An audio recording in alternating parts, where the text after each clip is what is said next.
Dieu se souviendra toujours de ton intimité avec lui pour épargner les sorciers de ta famille. Épargner les gens qui font mal et qui détruisent ta vision. Et qui se sont séparés avec toi, qui détruisent aujourd'hui ton image. Mais c'est pas fini. Suis-moi attentivement. Alors, regardons Genèse 14, 11 à 16. Genèse 14, 11 à 16. Alors,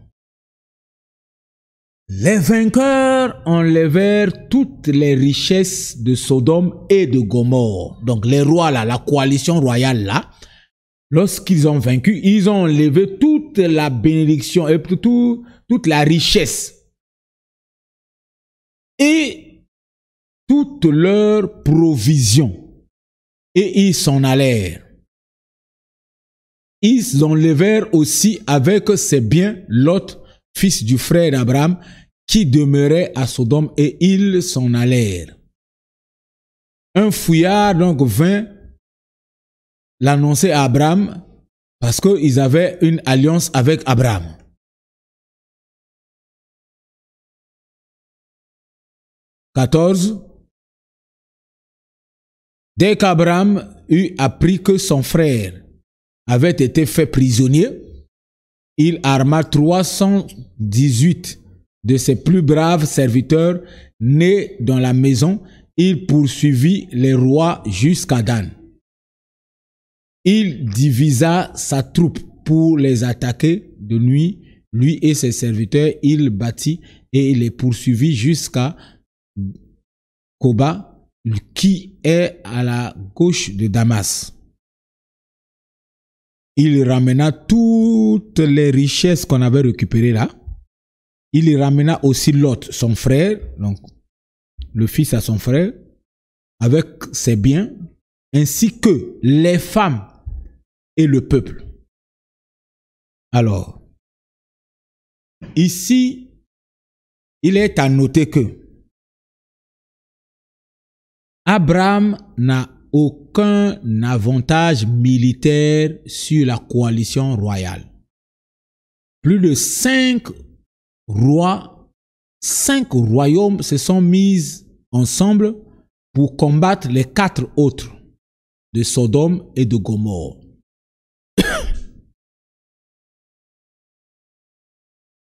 Leur puissance militaire est supérieure, plus élevée que la puissance militaire d'Abraham. Abraham n'a pas l'armée. Il n'a que des serviteurs. 318 serviteurs. Il n'a que 318 personnes. C'est pas égal à une coalition de 5 rois, 5 militaires, 5 bataillons, bon, je ne vais pas appeler ça bataillon, ou bien 5 groupes. 5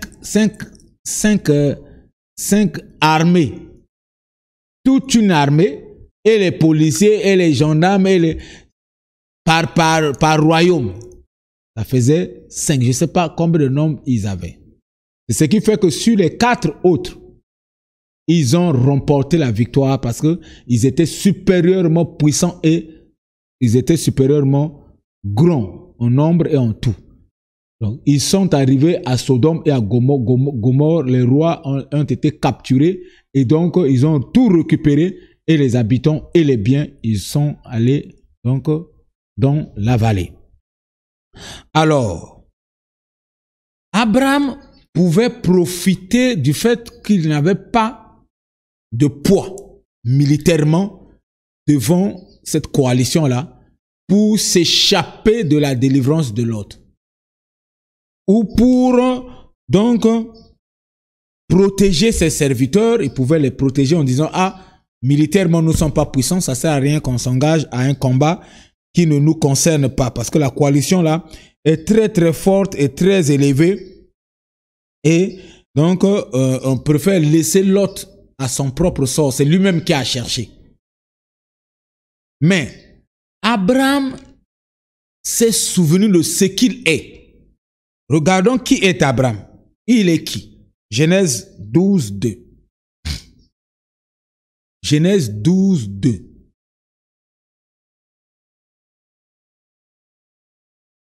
Dieu dit à Abraham, je ferai de toi une grande nation. Je te bénirai. Je rendrai ton nom grand et tu seras une source de bénédiction. Je veux prendre deux éléments ici que j'ai soulignés. Je te bénirai et tu seras une source de bénédiction. On voit le mot bénédiction se répéter 2 fois. Mais ça ne dit pas la même chose. Quand Dieu dit à Abraham, je te bénirai. Quand Dieu dit qu'il va bénir quelqu'un, c'est que cette personne est le plafond de la bénédiction de Dieu dans sa vie. Et c'est pas bénéfique pour la nation, pas bénéfique pour la famille. C'est pour lui. Dieu a plafonné sa bénédiction sur Abraham.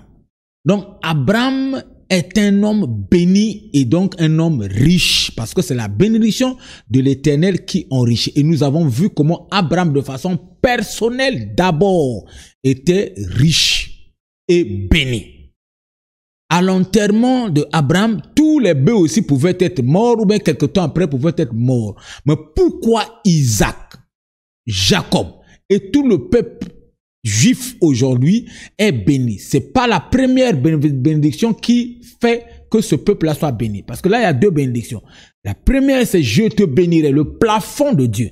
Et la deuxième bénédiction, c'est être source. Donc, être béni, c'est bien, mais être la bénédiction, c'est ce qui est plus important. Donc Dieu a fait d'Abraham la bénédiction. Donc la bénédiction là, de Dieu là, c'est donc Abraham. Et si toi tu es la bénédiction, tu n'es plus bénédiction pour toi-même. Tu es maintenant bénédiction pour les autres. Et c'est cette partie-là qui a réagi dans Abraham. Abraham étant bénédiction pour tout celui qui est autour de lui, étant bénédiction pour ceux qui sont dans son ministère, étant bénédiction. Un visionnaire est une bénédiction. Il n'est pas simplement béni, mais il est une bénédiction. Tout celui qui trouve un visionnaire, il a trouvé une bénédiction. Si toi tu es un père de famille, tu es une bénédiction pour ta famille. Si tu es une mère de famille, tu es une bénédiction pour ta famille. Tu n'es pas simplement béni. Si Dieu t'a béni, gloire à Dieu. Mais je parle de la source de bénédiction. Être bénédiction, c'est bien, mais être la source, c'est meilleur. Sois une source de bénédiction pour ta famille. Voilà pourquoi Dieu dit, celui qui est sauvé, il est sauvé, lui et sa famille. Alors que le salut est individuel. Le sauver là, c'est quoi? C'est la bénédiction, c'est la vie de la bénédiction. Lorsque tu reçois Christ comme Seigneur et Sauveur, tu as reçu la vie de la bénédiction en toi et tu deviens bénédiction. Et c'est cette bénédiction là qui a poussé Abraham, qui a fait que Abraham ne regarde pas ce que l'autre lui avait fait, qui regarde les membres de sa famille, qui s'occupe de sa mère, qui s'occupe de son père, qui s'occupe de ses parents, qui s'occupe de tous ceux qui sont de sa famille d'abord, qui s'occupe des membres de son église. Tu es une bénédiction, une source. Quand les gens te voient, ils sont contents, même s'ils n'ont pas mangé, même si tu leur donnes pas l'argent. Lorsqu'ils te voient, lorsque tu parles simplement, ils sont dans la joie. Pourquoi? C'est pas parce que tu es le plus intelligent, c'est parce que tu es une source. Tu es un directeur général, tu es une source de bénédiction pour plusieurs maisons. Tu es un ministre, tu es une source de bénédiction. Un chef de l'État est une source de bénédiction pour son État, pour son pays. Un visionnaire d'église est une bénédiction. Tu es une bénédiction. Abraham n'a pas regardé ce que Dieu lui a béni, les bœufs et les machins, parce que l'autre aussi en avait, mais Abraham a regardé à la source. La source, ça veut dire que c'est ce qui est enfoui en toi, c'est une capacité de production, une capacité de libérer. Donc Abraham a constitué une équipe, il est allé libérer l'autre. À cause du fait qu'il était la bénédiction de l'autre. Celui qui est la bénédiction, c'est lui la liberté des autres. Jésus-Christ est notre bénédiction et lui, il est notre liberté. Vous connaîtrez la vérité vous rendra libre. La vérité, c'est Jésus. Il est le chemin, la vérité et la vie. C'est lui qui nous rend libre parce qu'il est notre bénédiction. L'autre était coincé. Abraham est allé parce qu'il était une bénédiction. Il n'a pas regardé ce que l'autre lui avait fait. L'esprit de Abraham. L'esprit de Abraham, c'est un esprit qui met ensemble la famille. C'est pas un esprit qui divise les gens de la famille. C'est pas un esprit qui rejette les gens de la famille. C'est un esprit qui rassemble, qui met les gens ensemble. C'est un esprit de calme, de paix. Il appelle même Lot son frère. Il s'humilie jusqu'à ce niveau-là, appelé Lot son frère. Abraham a poursuivi les rois, la coalition royale, uniquement pour aller récupérer son frère. La Bible dit qu'Abraham est allé. Il a récupéré Lot. Il n'a pas récupéré Lot seulement. Lot était les mains vides. Il n'avait plus rien. Le ministère était tombé. Mais Abraham a récupéré ses biens, ses bœufs. On dit tout. Tout ce qu'ils avaient pris, Abraham aussi a récupéré tout. Tout. Ses femmes, ses enfants, son peuple, tout. Et même ceux de ce pays-là, Abraham a tout récupéré. Alors, lorsque Abraham revient,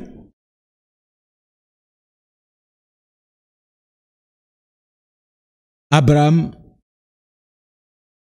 est allé voir Melchisedec. Abraham est allé voir Melchisedec. C'était pourquoi? Parce que Melchisedec était le roi de Salem, le sacrificateur de Dieu. Il représentait Dieu valablement. Et pourquoi Abraham est allé là-bas? C'était pour rendre adoration à Dieu par rapport à la victoire que Dieu lui a donnée. C'était pour la reconnaissance face à face à Dieu. Le seul représentant de Dieu de l'époque, c'était Melchisedec. Et Abraham, en allant là-bas, Abraham a donné sa dîme. C'est après la victoire que Abraham a donné sa dîme. Et lorsque on nous a enseigné ça avant, on croyait que la dîme qu'Abraham avait donnée, c'était la dîme de tous les biens que Abraham avait récupérés dans la guerre. Non, Abraham a donné la dîme de son propre argent. Parce que Abraham avait refusé les biens. Quand le roi de Sodome et de Gomorrhe ont dit à Abraham, donne-nous le peuple et récupère les biens, Abraham a dit non. Est-ce qu'on peut lire ça? Est-ce qu'on peut lire ça dans Genèse 14, 21, 23? Genèse 14, 21, 23. Je regarde. Genèse 14, oui, 21, 23. Je lis. Le roi de Sodome dit à Abraham, donne-moi les personnes et prends pour toi les biens. Écoute la réponse d'Abraham. Abraham répondit au roi de Sodome, je lève la main vers l'Éternel. C'est-à-dire que je vais donner ma dîme à l'Éternel chez Melchisedec, le Dieu très haut, maître du ciel et de la terre. Abraham reconnaît systématiquement que cette victoire vient de Dieu. Je ne prendrai rien de tout ce qui est à toi, pas même un fil, ni un cordon de soulier, afin que tu ne dises pas, j'ai enrichi Abraham, rien pour moi. Voilà. Afin qu'il ne dise pas qu'il a enrichi Abraham. Abraham était fortement riche par le fait qu'il était bénédiction. Dieu lui a béni pour lui et lui il était bénédiction. Mais malgré ça, il faut savoir que toute personne enchaînée dans ta vie, toute personne plutôt enchaînée dans ta famille, recevra sa liberté par toi, au nom de Jésus-Christ. Tu dois savoir ça. En tant que visionnaire, en tant que leader, ne sois pas béni simplement, comme je dis, sois une bénédiction. C'est très important. Mais il est important de notifier que tu veuilles ou pas, les gens quitteront toujours ton église ou ils quitteront toujours ton gouvernement, ils quitteront toujours. Il y aura toujours des rebelles. Ce n'est pas parce que l'autre s'est rebellé, il est parti, et que le visionnaire devra oublier qu'il est une source aussi pour celui qui est parti. Et que c'est possible que le visionnaire aussi fasse un pas pour récupérer celui qui est parti. C'est important. Sachons une chose, que dans l'église de Jésus-Christ aussi, il y avait des départs. L'église de Jésus-Christ, il y avait des départs. Si on peut nous lire Jean 6, 66. Dès ce moment, plusieurs de ses disciples se retirèrent et ils n'allaient plus avec lui. Plusieurs se sont retirés. Pourquoi? Parce qu'il y a eu un évangile qui ne les avait pas plu. Donc les gens se sont retirés également de Jésus. Donc forcément, les gens se retireront toujours de toi. Mais adopte-toi un comportement d'un leader, d'un visionnaire. Et n'oublie pas que ce sont les mêmes personnes que Jésus-Christ est mort pour eux. C'est important de notifier. Malgré qu'ils se sont retirés, mais Jésus-Christ est mort à la croix pour ces mêmes personnes qui se sont retirées. Donc si les gens se retirent dans ta vision, il faut simplement faire extrêmement attention et regarder ce que Dieu a fait de toi pour cette vision. Tu es une source, n'oublie pas ça. Alors, écoute encore. Chacun de nous, dans la vie, chacun de visionnaires a aidé forcément quelqu'un dans sa vie. Et non seulement aider, ces personnes-là aussi ne sont pas reconnaissants. Non seulement qu'ils ne sont pas reconnaissants, mais ils ne ferment pas aussi leur bouche. Ils ne font que parler mal de toi. Ils ne font que t'insulter, malgré qu'il est parti, malgré que c'était sa faute, c'était son choix à lui de partir, mais ils ne ferment jamais leur bouche. Sache-le que entre Abraham et Lot, après la guerre, après qu'Abraham les a délivrés, qui devrait être reconnaissant? Qui devrait payer la dîme? Je crois bien que c'est Lot qui devrait être reconnaissant, devrait remercier Abraham, remercier ses serviteurs, mais aucun moment dans la Bible on a mentionné que Lot a remercié Abraham, ses serviteurs et maman Sarah même qui était là et a remercié, même est allé donner la dîme à Melchisedec. Aucun moment, c'est jamais mentionné dans la Bible. Donc ces gens-là ne seront jamais reconnaissants. Eux, ils ne seront jamais reconnaissants, ils seront toujours orgueilleux parce que lui, ce que lui poursuit, c'est sa propre vie. Et la Bible dit qu'Abraham, plutôt Lot, est reparti, est parti sans un esprit de reconnaissance, sans dire merci à son oncle. Il est parti à Sodome avec ses rois-là, avec ses biens, ils sont partis. Abraham est resté avec ses serviteurs, sans même que Lot vienne les saluer vraiment, merci beaucoup, rien. Voilà l'esprit de Lot. Et voilà comment l'esprit d'Abraham doit réagir. Celui qui a l'esprit d'Abraham, il est toujours au-dessus de Lot. Malgré ce que Lot a fait, ça n'a pas changé Abraham. Ça n'a pas changé Abraham. Et pour terminer, quand les enfants d'Israël sortent de l'Égypte, Dieu dit à ces enfants-là d'aller prendre de l'or, prendre de l'argent, commander aux autres pour adorer Dieu dans le désert de ces biens-là. Dieu a permis qu'ils sortent avec les biens. Mais Lot, pour que Dieu le sorte par Abraham et ses serviteurs, Lot est sorti seul, sans bien, sans rien. Pourquoi? Pourquoi il est sorti seul, sans bien, sans rien, de là où il était en captivité? Alors que pour les enfants d'Israël, Dieu a demandé qu'ils prennent, qu'ils récupèrent. C'est parce que Dieu n'a jamais vu l'offrande, n'a jamais vu la dîme d'Abraham, de Lot. Lot n'a jamais été reconnaissant, n'a jamais adoré Dieu, ne l'a jamais connu aussi. Donc tout ce que Lot a vient de Abraham. Le visionnaire reste un visionnaire. Donc toi, mon frère qui est un visionnaire, tu dois savoir une chose.